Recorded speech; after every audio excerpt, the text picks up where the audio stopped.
Ja da, hirugarren urtea jarraia da, Lurrekoekin, gure ikastolako kulturastearen barnean, naiz eta urten data arazoak izan dituen eta pixka atzeratu behar izan du deun, Lurrekin gure ikasle pila bat dantzan da ibiltzen dira, orduan aukera paregabea da, gure gurasoi emanaldi bat eskaintzeko eta Lurrekoak oso gustora egiten dute eta gu noski oso gustora hartzen dute. Adibidez, gaurko ekintza kontutan hartuz gau ez dela eta 6 urtetik 15 urte bitarteko ikasleak dauzkagula gaur dantzan, ilusio ikaragarria egiten die, urduritasuna nabari da, eta hori polita da, ez? Eta gurasoak aldi berean ilusioa agertzen dute. Gaur gure ikuskizuna izango dira tradiziotik sorkuntza, zergatik ume txikiak edo edade bat arte gu tradizioa lantzen dugu, baina behin edade bat ezkeoz ja, pixkat gauz berriko sartzen ditugu.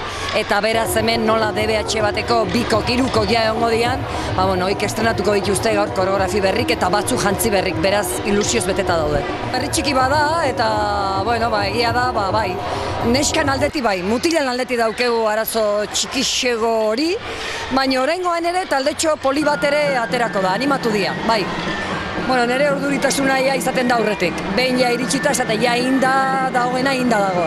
Baina umek naldetik, gauez eta argikin eta dantzatzeko ilusiokin daude, beraz urduri noski baietz. Beti esaten de gainea, publiko aurrean eta zure behi da dauden guztik jakinda, noski urduritasuna sortzen dula, noski baietz.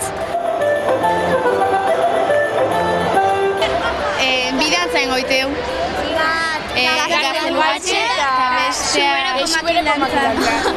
Baina esan digute jantzi berria duzuela, gaur estreinu zaudetela denak.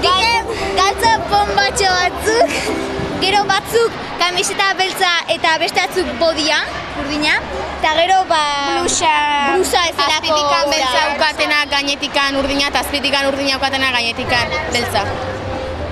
Eta adibidez gaur gauez dantza egingo duzue, hemen guztia ilunduta, dena argiztatuta, urduriz daudete? Bai, oso. Berezia da gauez? Bai. Ez dakit. Saltxa gehiago dago.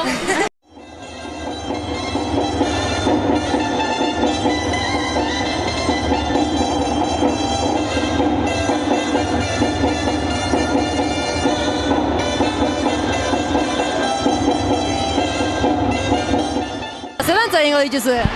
Trenzado, fandango eta ikurriña. Kale jira. Zer nahiago duzue, egun ez dantza egin, ala gau ez dantza egin? Gauez. Eta zein da arrazoia? Emozionantegoa da. Da, emanaldi baiuna, fokokin da. Lehenengo aldia da zuentzat horrela egiten duzuena? Ez, hirugarrena.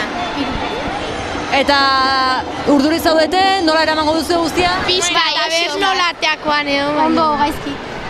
Ensaioetan nola joan da? Ondo, nastuta hola ingia baina. Baina,